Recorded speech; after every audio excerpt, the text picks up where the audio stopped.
Hi all, good evening and welcome to this webinar. I would like to thank Venkatesh Krishnamurti for today's webinar. So we'll talk about first agenda. So first one we'll talk about know who we are. Second one we'll talk about the logistics. I'll give you a brief introduction about the speaker Venkatesh Krishnamurti.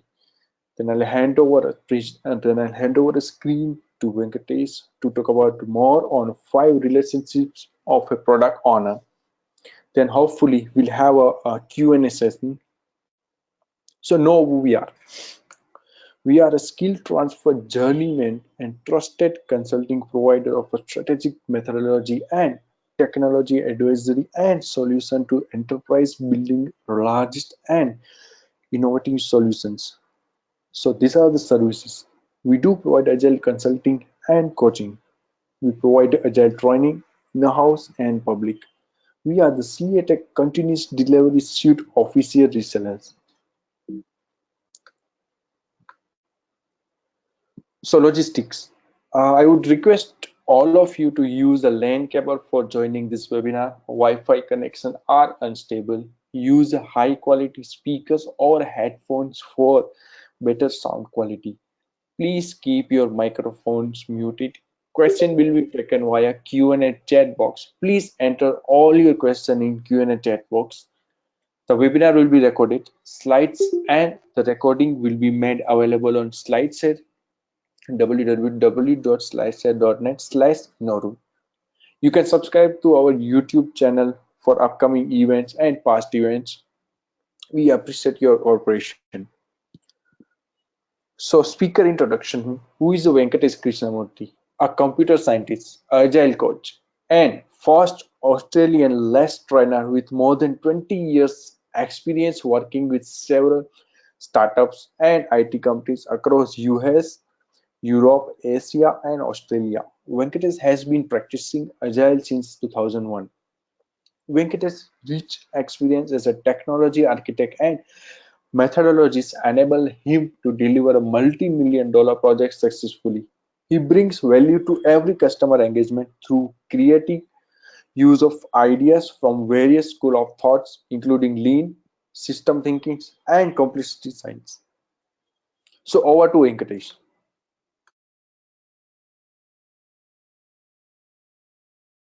Thanks, Chirag, for introduction. Can you all hear my voice? Can you guys Yes, Venkatesh, I think we can all can you hear guys and hear you. yeah, let me are you able to see my screen as well? Yes. Can you see my screen? Yes. Fantastic. Yes. Excellent.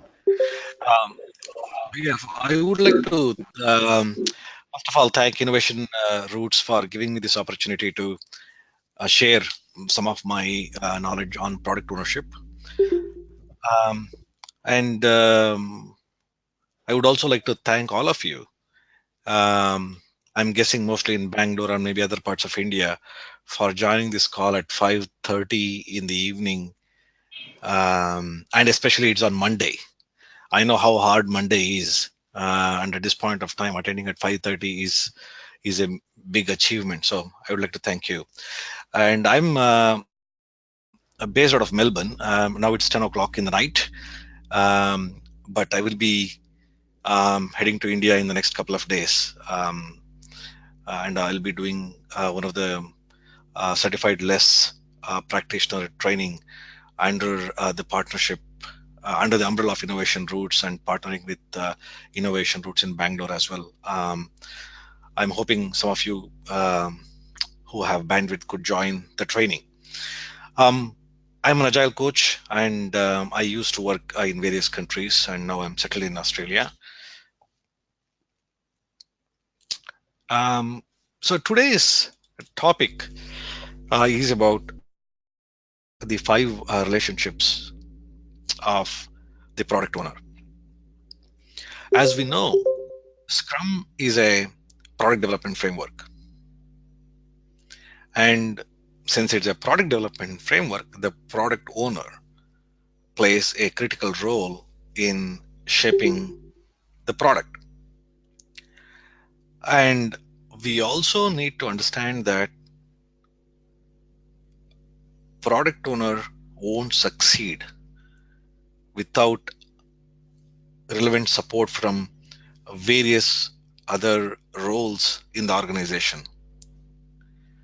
Unfortunately, and nowadays, in most of the organizations, the product owners who are mostly from the business will have the control over the budget, and they will treat the IT department, maybe within the same company or outside the company, more like an outsourced entity. We have money, we have budget, so we are giving you the funds, and we are going to give you the requirements and do what we say. Kind of a pattern is something that I have seen in most of the companies, and it is really not healthy for product development. For any product development to succeed, the product owner needs to have certain soft skills and also needs to maintain um, a lot of good relationships with various stakeholders. And in this particular webinar, I will cover 5 critical relationships. So you might be wondering, how did I come up with these 5 relationships? And that's where I'm sharing my first slide. This is nothing but the um, details about product ownership from the Scrum guide. As you can see, um, the Scrum guide clearly articulates that product owner is responsible for maximizing the value of the product resulting from work of the development team, right? And of course, the product owner also has a couple of other responsibilities of clearly expressing the product backlog items, ordering, transparency, and providing clarity to the development team. At the end of the day, the product owner is accountable for the product,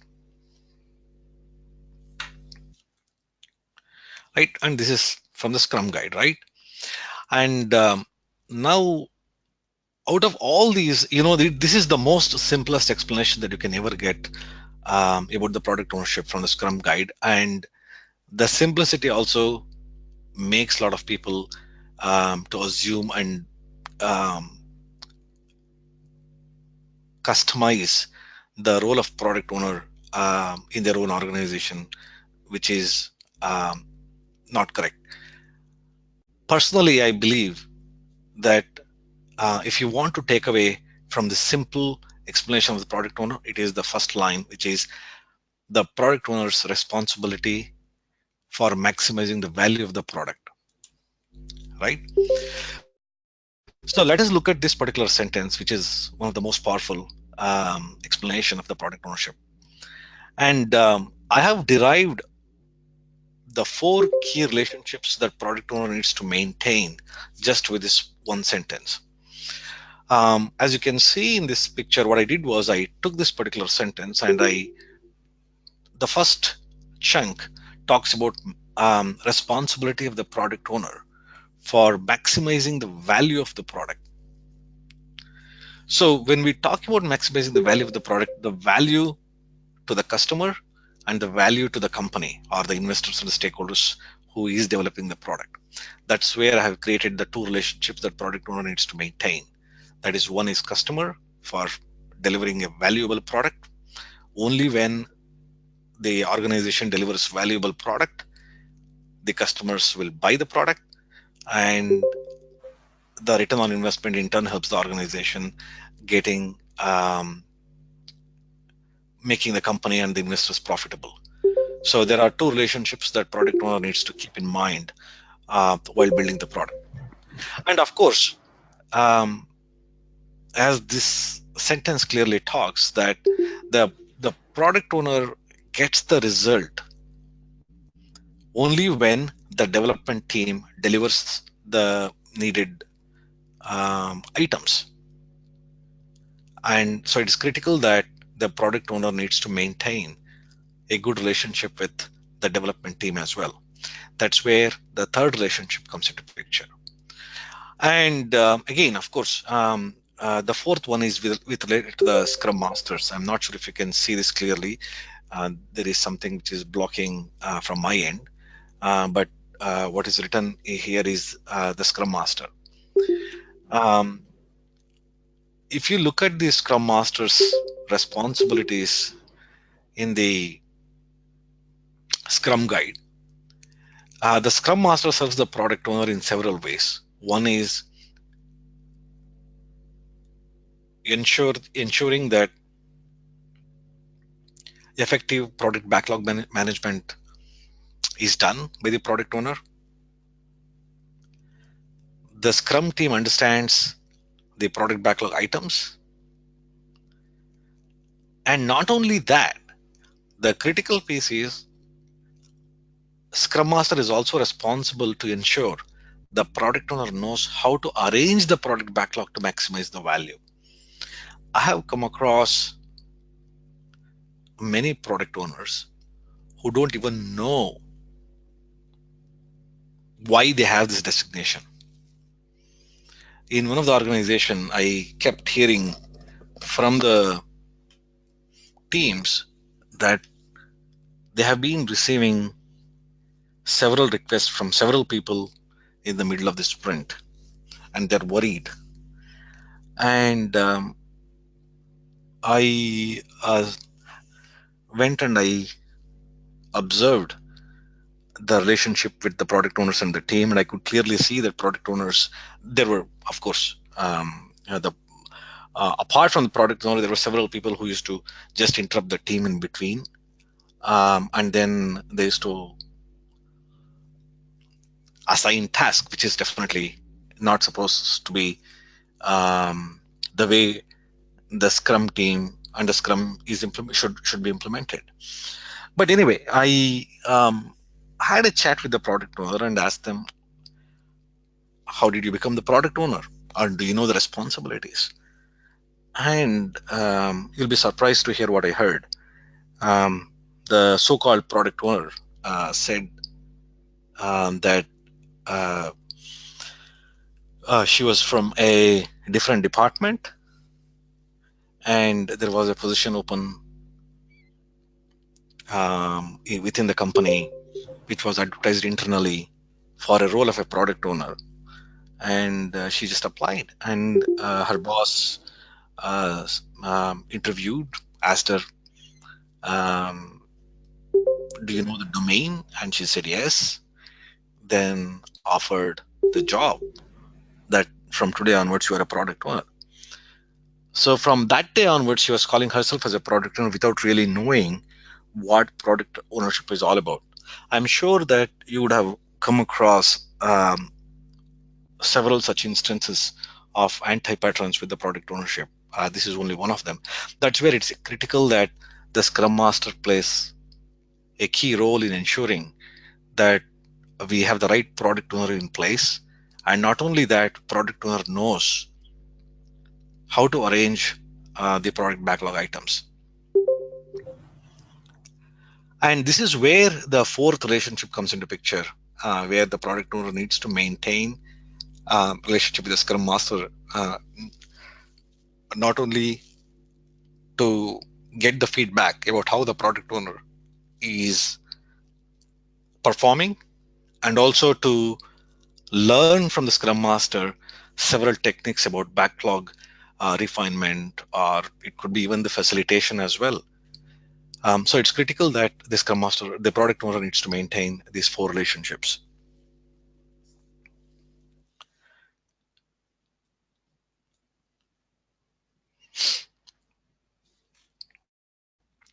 Moving on, before I talk about the fifth relationship, I'm just stepping back and um, looking at that key information flow that happens between the product owner and the end customers and the team. There are two critical information flow happens. One is the product owner um,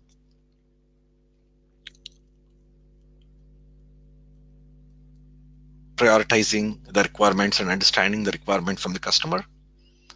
The second one is working with the development team and providing and clarification about what needs to be done. As we know, um, Scrum framework was designed for single teams or the single Scrum team. And in most of the organizations, the product owner is considered as a intermediary between the end customers and the team. It's basically people view the product owner as someone who gathers the requirements from the end customers and then um, explains this to the team, and the team will go on and work. Um, in the context of large scale product developments, this is not a feasible approach where the product owner needs to work with multiple teams. And of course, even when working with the single team, the product owner could become bottleneck. And from lean perspective, as we know, handoff is a waste. And the third key challenge that you see in this way of working where product owner is an intermediary between the end customers and the team is that the team will lack empathy. They will never be able to understand uh, um, who the end customers are and what they are really going through and what they are really saying. So in large scale environments, specifically in large scale Scrum, we tend to separate these information flows, the prioritizations and clarifications. We recommend that product owner needs to focus predominantly on prioritization. And when it comes to clarification, the product owner needs to work in building relationship between end customers and the team as much as possible. So this is very critical to understand. I will repeat that again. In large scale environment, specifically in the context of less large scale Scrum, we would like to call out prioritization and clarification as two different information flows, and prioritization is predominantly is handled by the product owner. But when it comes to clarification, as much as possible, the product owner should work in trying to connect the end customers with the team so that the team can directly talk to the end customers and get the clarification out. And this is where the fifth relationship comes into picture. So we saw that the four relationships in this diagram, which is basically in order to maximizing the value of the product, we need customers. Where the product owner needs to build the relationship with the customer and investors or the stakeholders. Then the third relationship is with the development team because the development team is the one who's actually delivering the product. The fourth relationship is with the Scrum Master because some Scrum Master plays a critical role in not only identifying the right product owner, but also in coaching the product owner in various ways, as we discussed earlier. And the fifth relationship is where the product owner consciously needs to build the relationship between the end customers and the team. So, um, why do we need to know about these five relationships? Because many product owners are, and of course, many Scrum Masters and in many Scrum teams, um, they blindly consider product owner as just a requirement donor, and rest of them are just taking those requirements from the product owner and just following whatever he or she says. And that's where most of the product development and the environments are broken. And if you can educate, or if one can educate the product owner about these five critical relationships, then even if it's broken, um, but acknowledging and learning about these five relationships could improve your own product development scenarios. And finally, I have just consolidated these five relationships in one diagram. This diagram is also available online on less.work site. Um, it's available under Creative Commons. As you can see in this diagram, on top left hand corner, we have the relationship with the Scrum Master. Again, um, I have detailed out a few bullet points about why that particular relationship is needed. One is to understand the concerns, to help the PO in improving the effectiveness. The second relationship I'm calling out is with the higher management and the product owner. Of course, since the higher management, they are the investors in this particular product development, they need to know what exactly is happening, and are we in the right track, and is the investment worth on this product development. Third thing is with the development teams, and in the context of less, the development team is actually called as teams. That's where I have written teams there. Since teams are delivering the product on the ground, so they need to understand what to build next, and right thing to build. So product owner needs to closely work with the team. And the fifth relationship, as discussed earlier, is building the relationship between the team and the end customers. And of course, the customers part, which is on the right hand bottom corner, to understand the needs and wants of the customer. So these are the five critical relationships that the product owner consciously needs to maintain and build to succeed in any large scale product development. Okay, I have kept this particular session pretty uh,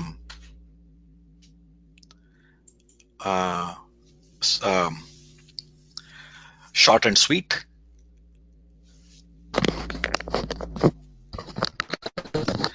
And yeah, I'm open to hear any questions. Are there any questions? I don't see anything specifically on the chat Then box. you can ask your question, guys.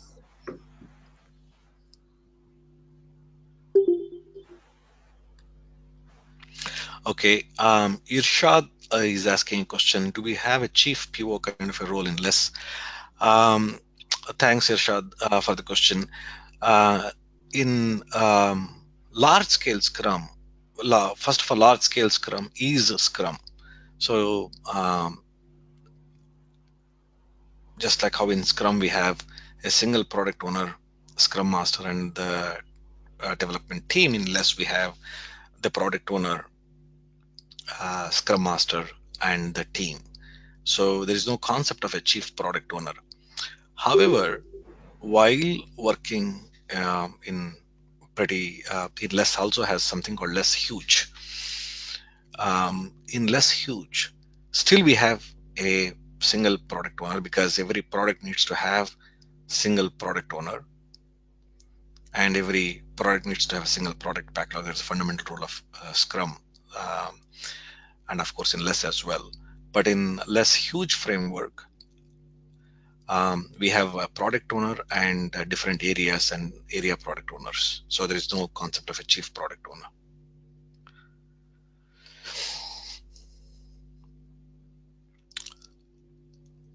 So Ravi is asking question, in a large R&D organization, do we have multiple product owners for modules, and how do they sync to build the whole product? That's exactly what I answered Ravi just before as well. Um, if it's a a large scale Scrum, there is another version is a less huge. In less huge, we still have a single product owner. having multiple product owners for a single product is an anti-pattern or I would like to say one of the dysfunctions that we see in organizations.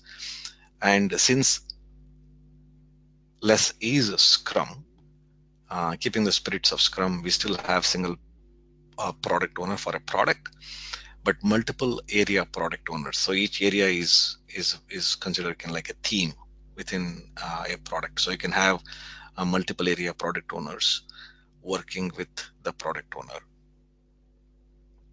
So just like in typical Scrum, we have sprint planning, and during the sprint planning, the product owner, the area product owners, and the representative from respective area teams, they get together and they forecast what they want to build. And in the sprint planning too, the teams go back and they decide how they want to build, and they return back to work with the product owners in forecasting the features or the product backlog items for the particular sprint. So that's how they sync and build. So it's by having area product owners, product owner, and the representative from multiple teams, they sync.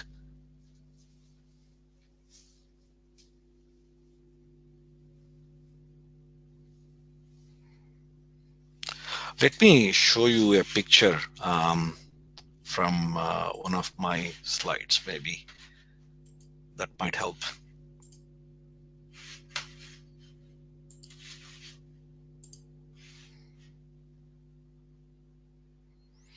Yeah, just give me a second.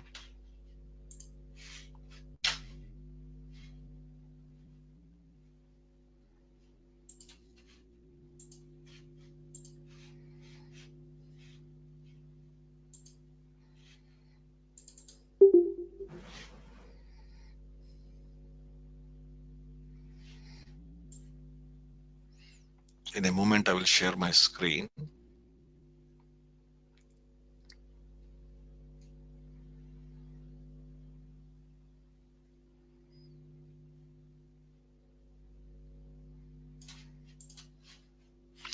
Okay.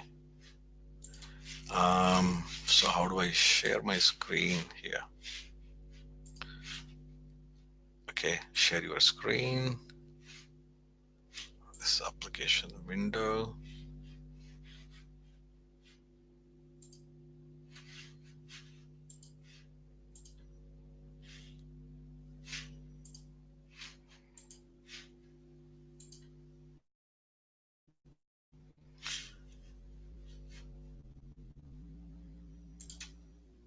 So Ravi, just explain this one. This is how the less huge framework works. As you can see, we still have a product owner and area product owners, and the teams working and they're coordinating. There are no separate in large scale Scrum. There are no separate managers who will coordinate. It is the team's responsibility to coordinate, do the coordination, and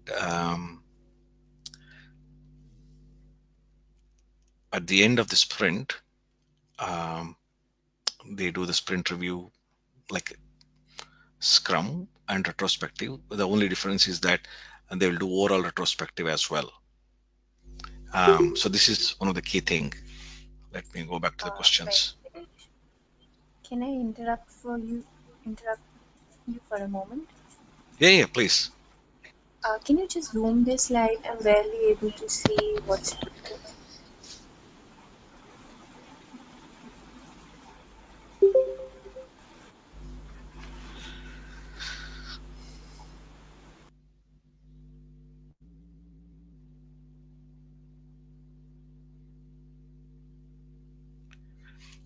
Do you want me to zoom the screen? Is it? Yeah, Can you see now? Is this better? maybe slightly more.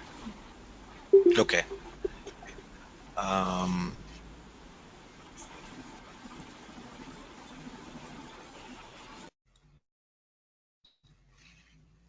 is this better? Yes, very much. Thank you. Yeah. Yeah, and I also saw Raidu's message about the clarification. Thanks, Raidu, for sharing that.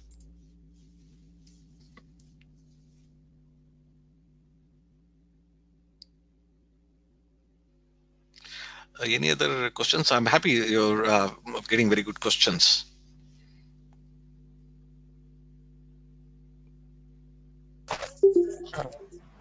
Venkatesh, one question. Yes. Yeah, I'm able to see some Scrum Master common for certain teams. So he has to manage multiple, he has to work on multiple teams. We know it's a good question. So let me step back a little bit and show some things. I have several screens and can you see the screen? Yeah. So less is based on hundreds of experiments, and as you can see, it was done over a period of nearly a decade or so in various organizations across the world. And what we found was that some Scrum Masters are capable of handling one team, and Scrum Master is a full-time role. And we also found some very good Scrum Masters capable of handling maximum three. And we haven't come across Scrum Masters who can manage more than that. So between 1 and 3 is what we found as a sustainable way for a Scrum Master, not more than that. Okay.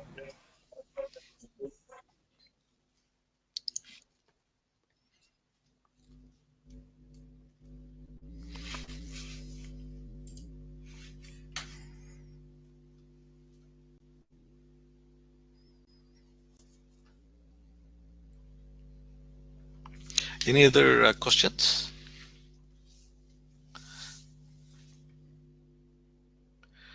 Yeah, Irshad is asking, does the product owner use opportunity canvas or lean canvas to facilitate discussion about feature? The product owner could use any of the tools, no doubt about it. We recommend impact mapping, spec by examples, a specification by example, um, as recommended. But of course, the product owner is free to use any other tool to facilitate the discussion. The next question is, does APO maintain their own product backlog? Okay, very good question. So let me go back to that same picture. Where was it?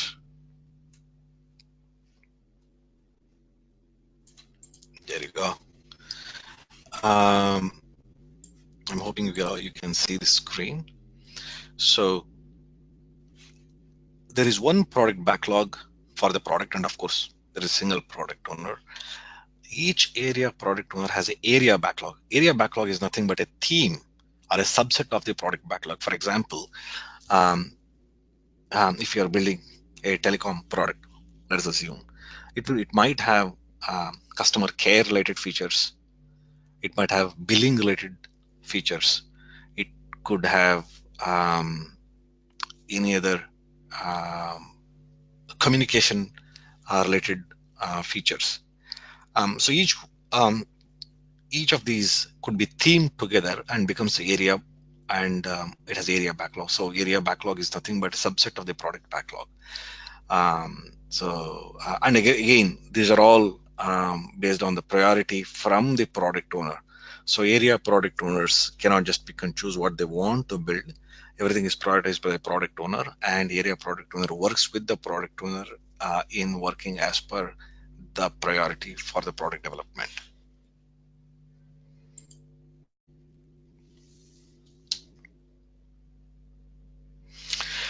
During your career, could you describe a very difficult challenge you had as a product owner and how you resolved?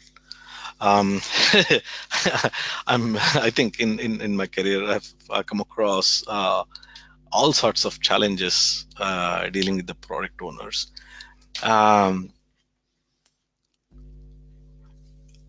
I consider pretty much all of them to be, in one way or the other, difficult. But one thing I distinctly remember is where this is a bit of a challenge due to organizational budgeting and budget finance allocation. In many organizations, they have this annual budget allocated to different departments. And at one time,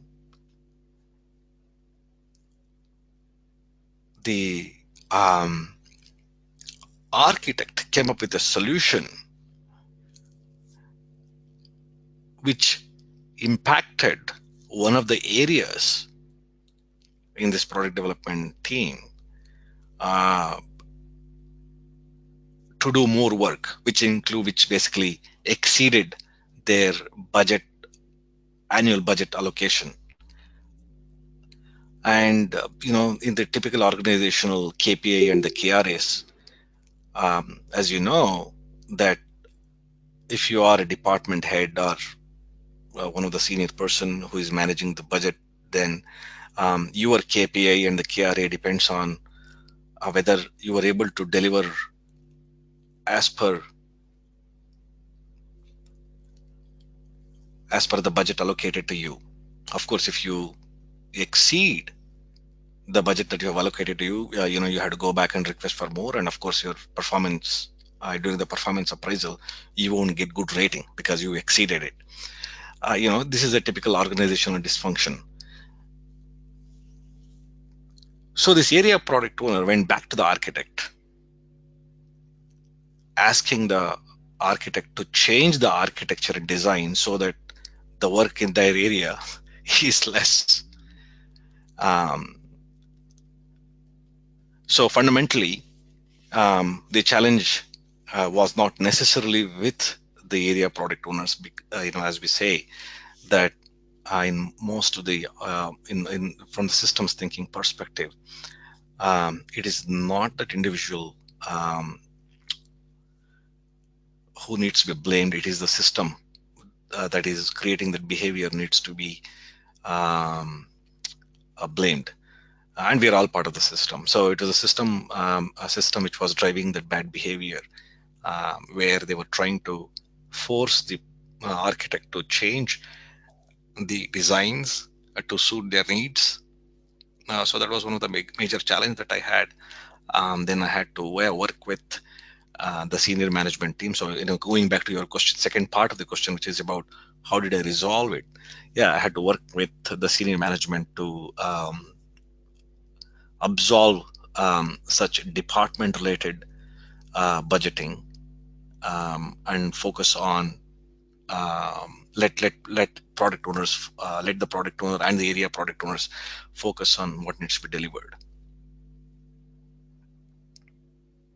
So it was a big challenge. I distinctly remember in one of the meetings where the meeting went on for nearly 2 hours because no one wanted to budge. So of course, if I have time, I can speak for 2 days about this.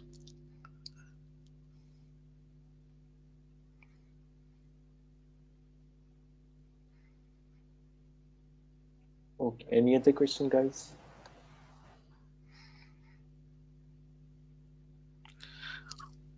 Yeah, you're welcome, Sally.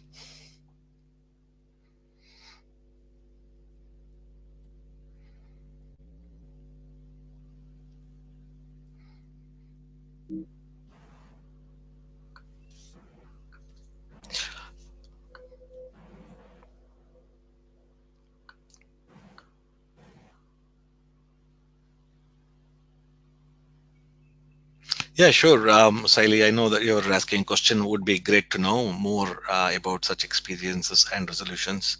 Yes, maybe another webinar for that.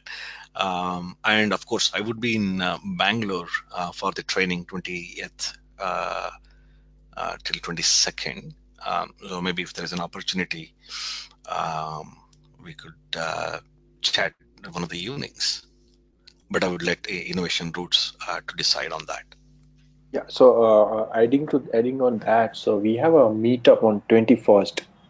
So on the Less Practitioner meetup in the evening. So if you log on to the Innovation Roots meetup group, you'll see a meetup there on the 21st. You can join that.